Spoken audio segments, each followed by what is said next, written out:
Morning, my brothers and sisters. Welcome to episode number 86. Today's going to be a wild one. We're going to talk about the loyal obedience of death itself. We're in the story of Lazarus. Let me read. Jesus, this is from John chapter 11. I'm going to start in verse 38. This is after Jesus wept. He was moved in his spirit. He was deeply troubled. Then Jesus, verse 38, then Jesus, deeply moved again, came to the tomb. It was a cave, and the stone lay against it. Jesus said, "Take away the stone." Martha, the sister of the dead man, said to him, "Lord, by this time there will be an odor, for he has been dead for 4 days."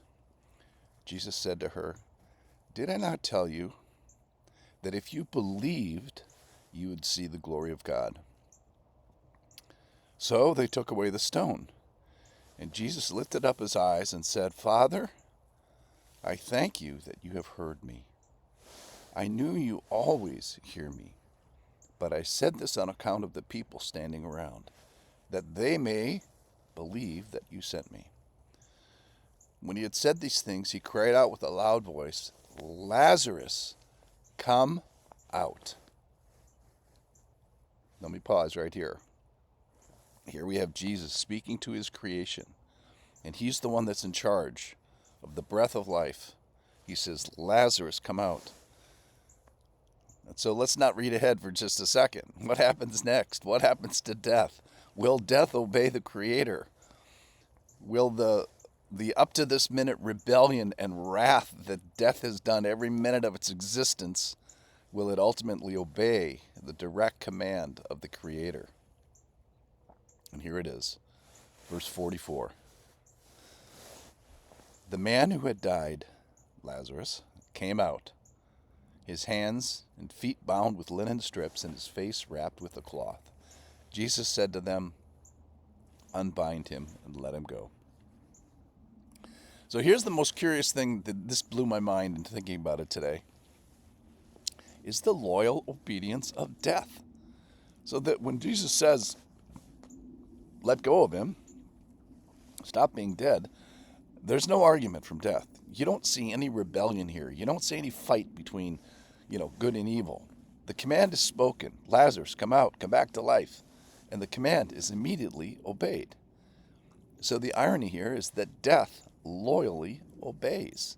What struck me is the loyal obedience of death in this story. So death is loyal to the commands of God. Wow.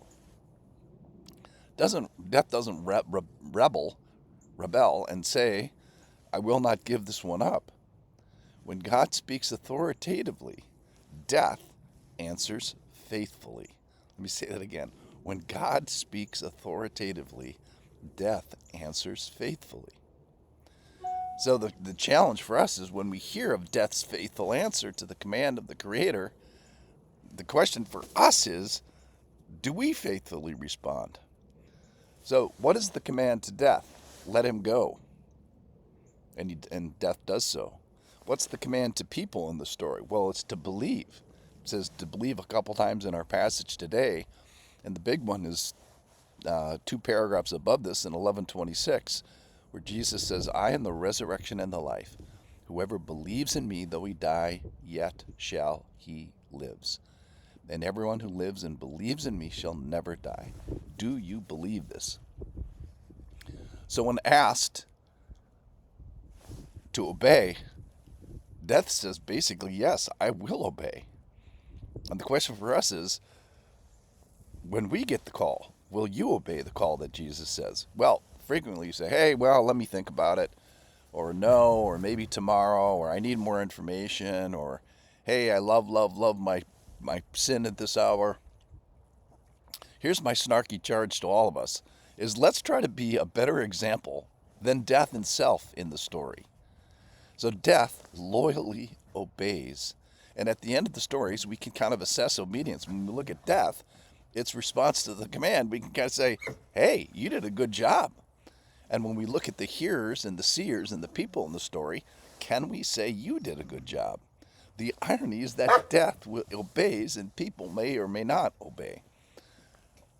So the Lord has got this. He's got this power. He's got he ends up in the position where death is ultimately not in rebellion. And our question is, can people stand in rebellion, in unbelief? The answer is yes. The Lord allows rebellion to him, at least for a while.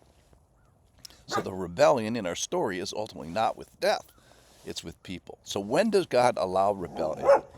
Well, he allows it today, as perhaps you'll hear that still small voice in your conscience or shouts from your soul, maybe saying, hey, don't look at that, or don't think that, or don't say that, or do say that. In all those, he allows a choice, agency. And don't let this be you. Don't count yourself amongst them disobeying the Lord. So he allows disobedience in the end, or near the end. Read Revelation. People rebel even to the second to the last page when they're eternally separated from him. And then every knee is going to bow and every tongue is going to confess. So death will not ultimately rebel from the commands of God. The question is, will you? So what should I do? What should I believe? How can I obey? I think three things.